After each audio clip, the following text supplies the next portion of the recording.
Ça existe, un jeu vidéo qui parle de langue française? Exploratio est un jeu d'aventure dans lequel on suit un spationaute à la recherche de Tesseract. Il s'appelle...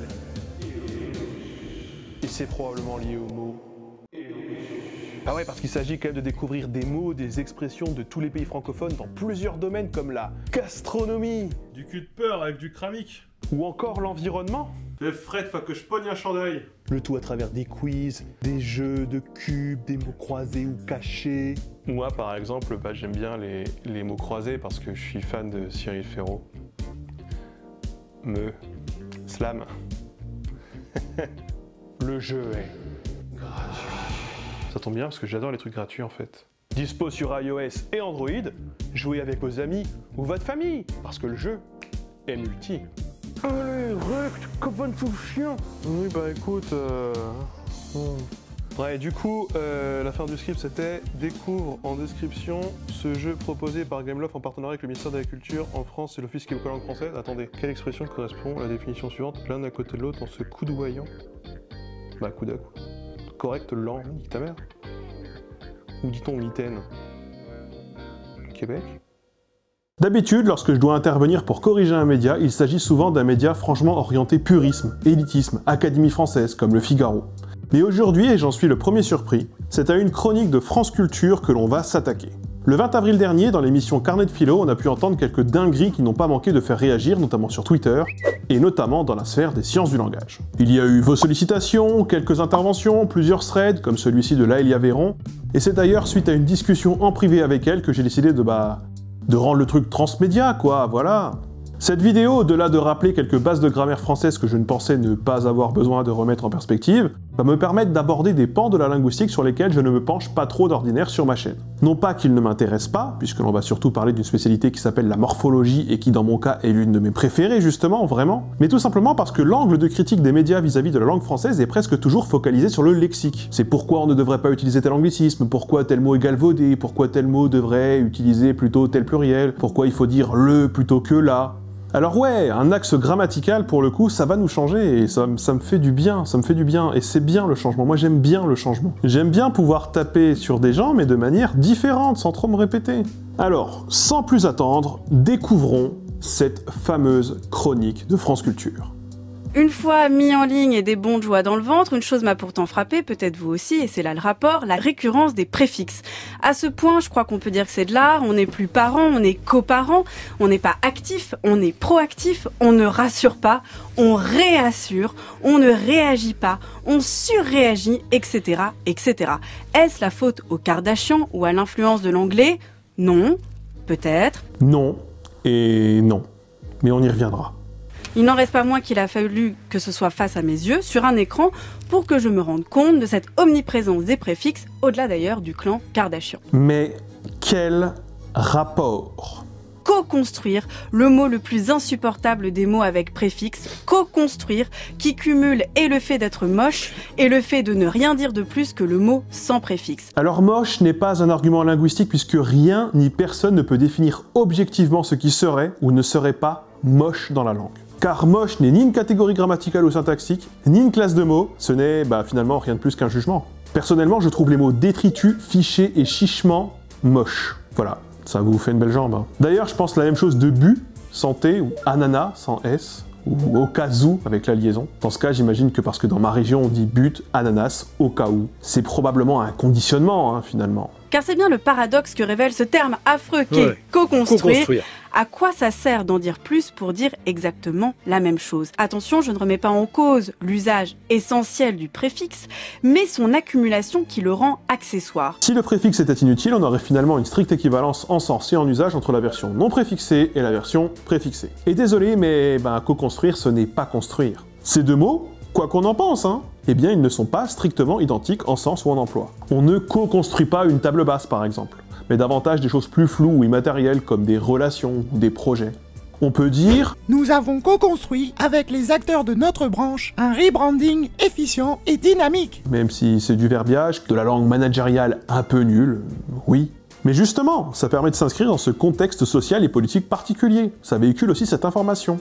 Voilà, nous on bosse dans la tech, on a fait une école de commerce à la con et entre nous on parle comme ça parce qu'on en a pris l'habitude et que ça fait partie du délire. Voilà. Par contre, on va pas dire « Rome ne s'est pas co-construite en un jour », ni « Ce terrain n'est pas co-constructible, il vous faut un permis de co-construire ». Parce que tout le monde comprendra que le préfixe co n'est ici pas adapté, parce qu'il n'est pas fait pour cet usage. Ce préfixe, qui ici rajoute basiquement l'idée d'action commune, véhicule avec lui aussi un cadre, un milieu où il accourt des représentations ou des énoncés qui exploitent avant tout le sens figuré du mot construire, à savoir créer, imaginer, faire, élaborer, et jamais son sens premier, qui est bâtir avec des matériaux, un bâtiment, un mur ou un objet. Pardon, hein, mais le préfixe n'est jamais inutile. D'où ça sort cette take de l'espace là? Parce que même quand il n'apporte a priori aucune subtilité sémantique nouvelle à un mot donné, et donc même quand il ne sert qu'à se la raconter, qu'à trahir un phénomène de mode, ou qu'à affirmer son appartenance à un groupe social, bah il apporte quand même une information. Alors, pas toujours sur l'énoncé lui-même, effectivement, bien vu, chapeau l'artiste, mais il peut par exemple le renseigner sur le locuteur, sur ses intentions ou sur son milieu. Exemple, si je décide de dire « j'ai coécrit cette vidéo » plutôt que de dire « j'ai écrit cette vidéo », même si au fond ça ne change pas grand-chose et que les deux énoncés sont vrais, eh bien cela vous informe néanmoins que d'autres ont pu intervenir et que je ne veux pas m'approprier tout leur travail. Parce que sinon c'est ce que vous pourriez croire, et c'est ce que je n'ai pas envie que vous croyiez. C'est subtil, hein? Mais justement, vous puristes qui avez l'habitude de faire cet éloge de la subtilité, est-ce qu'on n'est pas en plein dedans là? Parce qu'ici, c'est un préfixe anodin qui en fait, en apportant une maigre subtilité, change absolument tout sur l'interprétation que vous pourriez tirer de cette phrase. À méditer. Attention, je ne remets pas en cause l'usage essentiel du préfixe, mais son accumulation qui le rend accessoire. Autrement dit, je vais jusque-là, cet usage capitaliste du préfixe. Agent fanatique de l'accumulation, le capitaliste force les hommes sans merci ni trêve à produire pour produire, accumuler c'est conquérir le monde de la richesse sociale, étendre sa domination personnelle, augmenter le nombre de ses sujets, c'est sacrifier à une ambition insatiable. Attends, ça cite Marx là. Le rapport, quel est le rapport? Vous trouvez peut-être ça un peu tiré par les cheveux, mais qui mieux que Marx pour parler de cette logique d'accumulation qui n'implique aucune jouissance, aucune valeur d'usage, mais seulement un accroissement continu. Alors attendez, j'ai... ça par exemple. Instant placement de produit ou quoi là? Et qui s'applique parfaitement à ce recours ultra étendu à tous ces co, ces prêts, ces télés et ces noms. Autrement dit, à tous ces petits mots, ajoutés, accumulés, additionnés. Ils sont des apports qui n'apportent rien, de purs apports. Ben évidemment que ce sont des apports, évidemment. Et alors, c'est censé être mal. Désolé, hein, mais téléverser et verser, par exemple, on est d'accord que c'est pas la même chose, non? Télévision et vision, prévoir et voir, non-intervention et intervention. Collatéral et latéral, y a pas de différence? Si on part du principe que l'usage d'un mot n'est jamais gratuit et qu'on soutient qu'il y a une logique d'accumulation du préfixe comme on accumule un capital linguistique, alors effectivement, ils doivent bien nous apporter quelque chose. Mais alors quoi? Eh bien c'est tout le problème qu'apporte non pas un préfixe, mais tous ces néologismes bricolés de préfixes. Le principe même du préfixe, c'est de dériver, et donc c'est de créer un néologisme. Et on comprend ici, dans tout ce propos, que c'est le mot néologisme qui est disqualifiant. Comme si créer de nouveaux mots, c'était interdit, c'était mal, c'était dévoyé. Et ça, en vrai, c'est un problème en soi, hein, cette perception. Faut pas penser comme ça, hein. Sachez quand même que dans le petit extrait que l'on vient d'entendre, on trouve au moins 3 verbes conjugués qui comportent de manière transparente un préfixe. Soutenir, accumuler, apporter. Et là, je me suis limité aux verbes pour limiter la taille de la liste à vous donner, histoire que vous ayez juste un petit aperçu de la bêtise du propos, pour pas accabler la personne trop non plus, hein. Amusez-vous, faites la liste en commentaire, ou pas. Alors plusieurs réponses possibles. Déjà, je pourrais être moins cynique et y voir malgré tout une légère inflexion du sens. Après tout, quand on est coparent ou proactif, autant souligner le fait qu'on n'est pas tout seul et qu'on est vraiment actif. Bah oui, voilà. Ensuite, pour reprendre Marx, je pourrais aussi dire qu'on en fait des tonnes parce que c'est une affaire de domination personnelle. C'est vrai que ça claque de co-construire et d'être dans la réassurance de quoi moucher l'autre. En réalité, le capital culturel et social sur le plan linguistique passe plutôt par le strict respect de la norme, difficile et arbitraire, et finalement par une certaine forme de purisme. Un purisme qui, visiblement, semble ici à l'honneur en s'attaquant à la dérivation même des mots. Le strict respect de la norme pour montrer qu'on la connaît, qu'on la maîtrise bien. C'est une logique qui est au fond différente de celle qui vise à utiliser tout un tas de mots spécifiques à un domaine pour bien montrer que l'on y est lié et que l'on y bosse ou que l'on s'y connaît en fait finalement. Parce que dans les faits, nous vivons tous dans des cercles sociaux différents où l'utilisation de la langue française s'est spécialisée jusqu'à en devenir des jargons. Dans votre boulot, vous n'utilisez pas les mêmes mots ou les mêmes locutions que dans celui de votre voisin, de votre cousine ou de la dernière personne que vous avez croisée dans la rue. Vous n'associez pas forcément non plus le même sens à tel ou tel mot dans tel ou tel contexte. Et c'est parfaitement normal. Ce n'est pas forcément lié à une volonté de dominer personnellement les autres. D'ailleurs, D'ailleurs, la plupart du temps, les gens ne font même pas attention quand ils utilisent un terme spécialisé dans leur domaine professionnel dans une conversation impliquant des gens qui ne peuvent pas tout à fait les comprendre. Alors évidemment, ceci étant dit, il y a des flexeurs, il y en a qui se la racontent, il y en a qui aiment montrer leur carte d'identité lexicale, là, comme ça. Marx n'a rien à voir là-dedans, en fait. Laissez-le tranquille. La langue, elle est déjà commune dans les faits. C'est déjà un peu le communisme, on la partage. En principe, hein, elle appartient à personne. Il n'y a pas besoin de socialiser les moyens de production linguistique. Ou alors, dernière possibilité, très littérale, on rallonge le mot tout simplement pour s'étendre, pour occuper un peu plus le terrain, pour occuper l'espace de la conversation. Soyons sérieux 2 secondes par contre, s'il vous plaît. Là. Ça prend quoi? 1/8 de seconde à dire un préfixe? Mais imaginez, plus on les cumule, plus on parle, et imaginez pour celui qui les entend, c'est comme une bombe à retardement qui traîne, qui persiste, à se demander pourquoi, en fait, on a inventé le terme co-construire. Bon, vous avez eu un petit échantillon de ce que j'ai à en dire, mais j'ai pas mal de choses à rajouter. Alors on va essayer d'explorer plusieurs pistes pour couvrir un maximum de terrain et surtout comprendre ce que, selon moi, l'auteur a voulu démontrer et ce qu'il a démontré malgré lui. Concentrons-nous sur la démonstration de l'auteur. Pour la comprendre, on peut isoler plusieurs choses.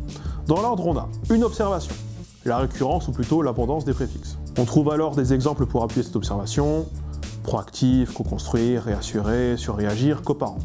De là, on en tire un postulat. C'est une mode, peut-être imputable à l'influence de l'anglais ou des Kardashians. Et finalement, on a une sorte de conclusion. Ce serait peut-être la faute du capitalisme. We still need communism. Donc dans toute démonstration, si les fondations s'effondrent, eh bien tout s'effondre. Si l'observation de base est erronée, par exemple, alors le postulat ne peut plus tenir. Ici, on ne pourra pas vraiment s'attaquer à cette observation qui est largement subjective, mais par contre, on peut vérifier si les exemples utilisés sont pertinents. Ce qu'on va chercher à savoir ici, c'est s'ils sont effectivement dus à un effet de mode, ou bien si cette affirmation ne correspond pas du tout à la réalité. Et là, bon, vous me voyez venir, si j'ai écrit tout ça, c'est bien que, évidemment, il y a un loup. Il y a un loup, voire plusieurs. Quoi? Il y a un formidable outil qui s'appelle Ngram Viewer et qui cherche dans un corpus de livres numérisés l'occurrence des termes qu'on lui dit de chercher. Le tout est classé par date, si bien qu'on peut en gros suivre la tendance de l'usage d'un terme à l'écrit à travers les époques. Si on recherche donc les exemples qui sont donnés dans la chronique, une chose peut déjà nous sauter aux yeux. Le terme réassuré est en chute dans l'usage alors qu'il était visiblement bien à la mode durant la Révolution française. On voit que coparent est finalement lui aussi assez peu utilisé et son usage tend même à réduire ces dernières années. Par contre, visiblement, on en trouve des occurrences au XVIe et XVIIIe siècle. Alors en réalité, j'ai vérifié, c'est un faux positif, puisque le verbe conjugué « il compare » se trouvait dans d'autres formes écrites à l'époque, qui font que le robot se fait un peu perturber la tête. Pour revenir à nos moutons, quant aux derniers exemples, qui sont tous plus récents, on notera qu'ils sont néanmoins apparus il y a 40 à 50 ans, soit il y a quand même 2 générations. Alors certains grimpent en flèche et vivent aujourd'hui leur meilleure vie, comme co-construire ou surréagir, mais un petit coup dur pour proactif qui a vachement moins la cote que dans les années 2000. Et ouais. Alors en principe, on devrait dans cette analyse prendre en considération la variation orthographique. L'article de France Culture, tel qu'il a été transposé à l'écrit, ne respecte pas la réforme orthographique de 1990. Il sépare le préfixe co de construire avec un tiret, alors qu'il n'en met pas entre sur et réagir. Pas sérieux ça les gars. Mais bon, voilà, on va pas chipoter. Les bonnes nouvelles, on peut tout à fait inclure dans la recherche des variations orthographiques. On peut également faire des recherches individuelles par terme pour voir leur évolution. On se rend alors compte que ça ne change pas grand-chose de toute façon, mais au moins, on a éliminé cette éventualité. Tout ça pour dire que le postulat de départ de la chronique est donc, au moins en partie, erroné. Tous ces mots n'ont pas surgi hier, certains ont eu leurs heures de gloire derrière nous, et pour d'autres, leur usage est plutôt à la baisse. Mais soit, ça n'invalide pas forcément le postulat selon lequel nous abuserions des préfixes aujourd'hui, c'est peut-être les exemples qui étaient mal choisis. Et comment en être si sûr? C'est une bonne question. On arrive alors au moment où je vais brandir ce dictionnaire que je n'ai pas dans les mains, puisque je ne sais pas où je l'ai mis. Là. Le dictionnaire des sciences du langage, le grand dictionnaire linguistique des sciences du langage. Eh bien, alors il est vieux, hein, il commence à avoir un peu de date, mais pour des définitions très basiques comme celle de préfixe, eh bien, on va pouvoir s'en sortir assez facilement. Je vais donc vous lire des définitions. Page 377. Préfixe. On appelle préfixe un morphème de la classe des affixes figurant à l'initiale d'une unité lexicale, position dans laquelle il précède immédiatement soit l'élément radical ou lexème, dans refaire, soit un second préfixe, dans indéracinable. On remarque qu'une séquence de 3 préfixes est parfois possible. Par exemple, dans indécomposable. Ce qui est très drôle. Le mot indécomposable est lui-même tellement composé de... Oh. Je suis refait. Ça, c'est un fun fact, ça. Tu es sûr on pourra en faire une charade ou un truc du genre? J'ai de mort à mon cœur. Ok, donc pour résumer, le préfixe est un type particulier d'affixe, et comme son nom l'indique, il se met avant, à la différence du suffixe par exemple qui se met après, ou encore l'interfixe qui se met au milieu, le circonfixe qui se met autour, parce que si ça existe. Hein. En allemand, dans Ich hab das Fenster geöffnet, hast du nicht gesehen, eh bien il y a des circonfixes. Mais bon, bref, tout ça, ça ne nous explique pas ce qu'est un affixe, évidemment. Alors, af, ça peut être là-dedans, non? Oui, entre affixation et affriqué. Page 21. Ou 21.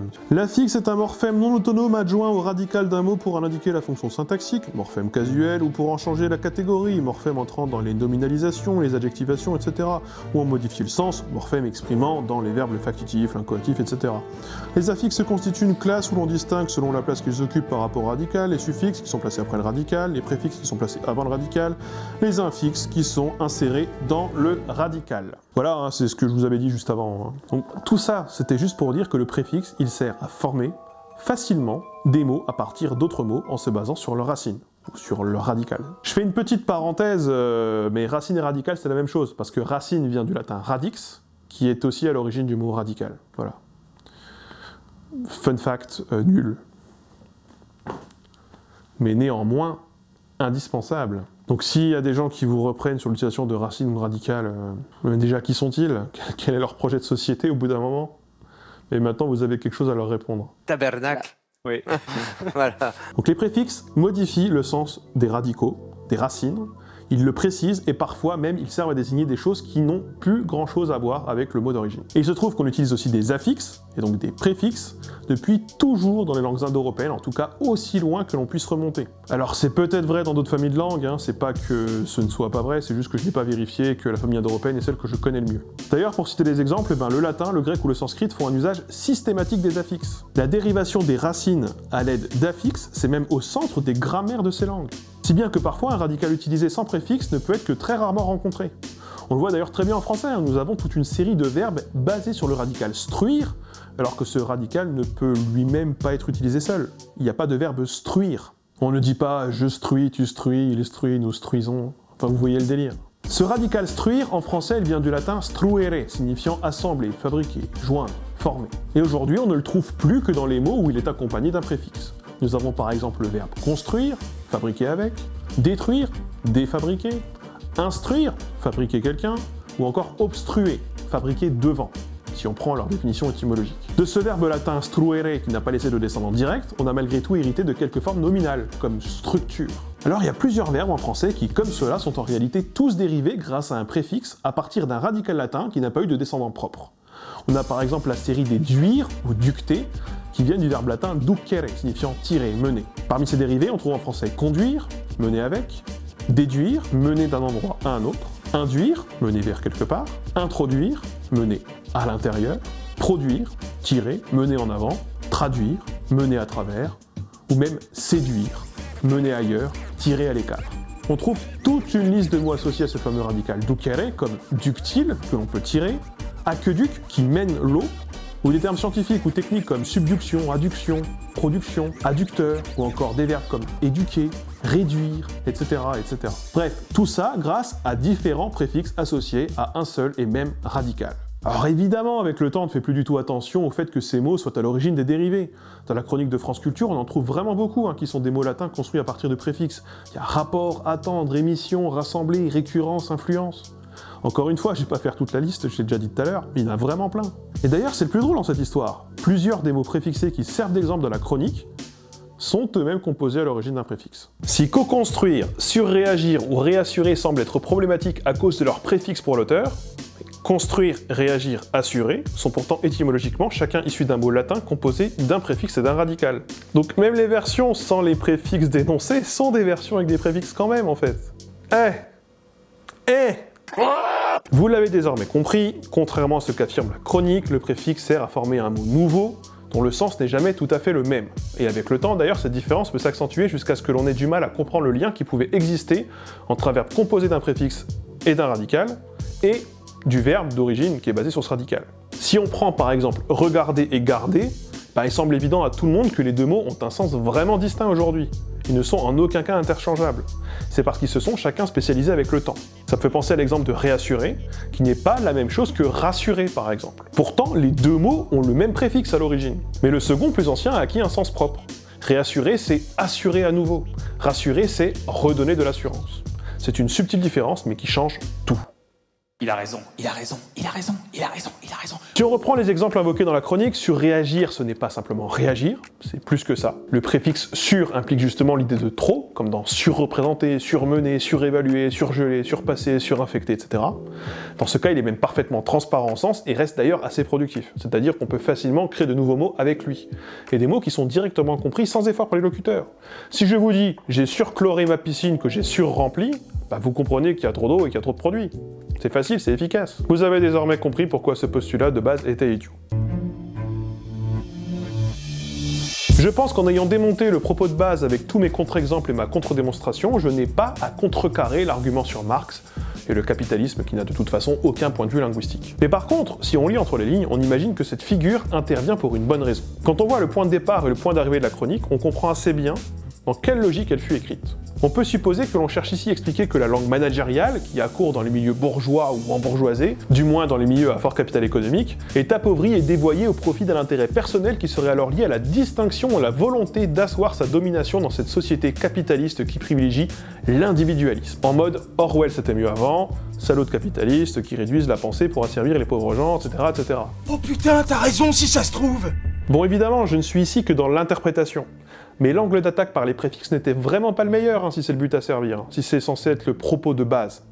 Parce que si l'intention première, c'est de s'attaquer au milieu managérial ou à l'impact de la société capitaliste sur la manière de penser ou de parler en entreprise, mais il y a des choses à dire quand même. Certains universitaires écrivent sur le sujet, comme Nicole d'Almeida, que je ne connais pas du tout d'ailleurs, et que j'ai trouvé assez facilement sur Cairn et qui a l'air de traiter de la question. Un article particulièrement intéressant et que je vous recommande traite par exemple de l'usage de la langue française dans le cadre managérial, de sa standardisation et de quel vocabulaire il exploite et comment il se construit. Alors, je peux me tromper sur les intentions de l'auteur de cette chronique chez France Culture, mais le purisme linguistique s'exprime à gauche souvent dans cette direction. C'est probablement ce en quoi l'apparition de Marx dans le propos est ici révélateur. En plus des exemples qui semblent tout droit tirés d'un dîner cocktail sur un rooftop à Bordeaux, ou alors à la machine à café d'une boîte d'Île-de-France qui fait son beurre dans le secteur tertiaire. Salut jeune entrepreneur. Le problème évidemment, c'est que la chronique est particulièrement contre-productive vis-à-vis de ce qu'elle cherche selon moi à démontrer. Tu démontres le contraire là.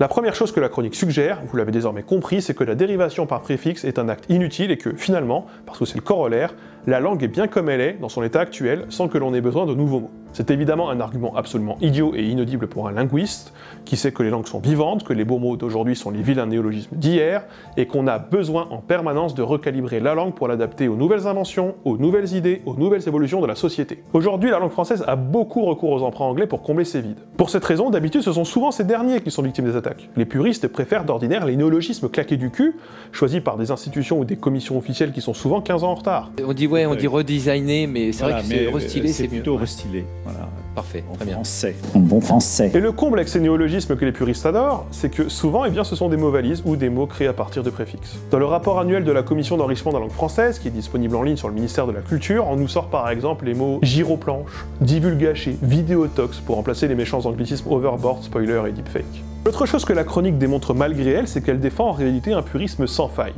Or, le purisme est précisément l'outil de distinction sociale par excellence et le témoignage d'un fort capital linguistique qui s'accompagne presque toujours d'une forme d'élitisme. Quel comble quand on voit que la chronique, justement, cherche à dénoncer l'exploitation du capital linguistique chez ceux qui utiliseraient ces fameux préfixes inutiles. Vraiment, ça me coupe les jambes. Ça me... Oh !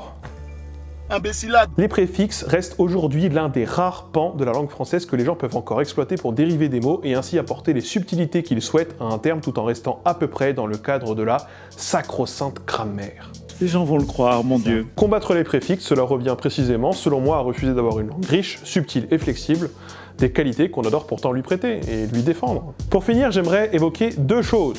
Tout d'abord, mon numéro 1, le tampon qualité qui émane de France Culture et donc sa responsabilité dans la diffusion de démonstrations linguistiques aussi désastreuses. Si je n'attends rien du Figaro qui s'assoit souvent sur les sciences humaines et sociales pour défendre une politique qui ne leur laisse qu'assez peu de place, France Culture est en principe plutôt dans leur défense et dans leur écoute. Et c'est précisément pourquoi je considère que c'est d'autant plus préjudiciable. La position qui est la leur permet de valider, comme c'était un label qualité ou un argument d'autorité, ce qui est exposé sur leur antenne. Beaucoup considèrent que France Culture est une référence, un monolithe qui tape toujours juste et qui apporte une expertise qui fait cruellement défaut ailleurs. Mais là, en l'occurrence, l'expertise en manière de préfixe a émané d'une autre radio, France Inter, où Laëlie Aveyron a tenu une chronique dont on imagine qu'il s'agissait d'une réponse à celle de France Culture. Aujourd'hui, je voulais vous parler des préfixes qui sont à l'honneur avec le nouveau nom d'En Marche qui est devenu Renaissance. En fait, le fait de s'inscrire dans le cadre de la philosophie n'est en rien une excuse pour ne pas se renseigner un minimum sur les sujets qu'on cherche à aborder. Ça ne rend service à personne.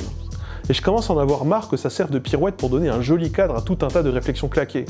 Coller l'étiquette philo à une take éclatée ne dispense pas qu'on vérifie un minimum la solidité de son propos avant d'en parler sur une radio publique et estimée. Vraiment. Quoi qu'il en soit, des petites vidéos de mise au point et de réaction à l'actu comme ça fait du bien.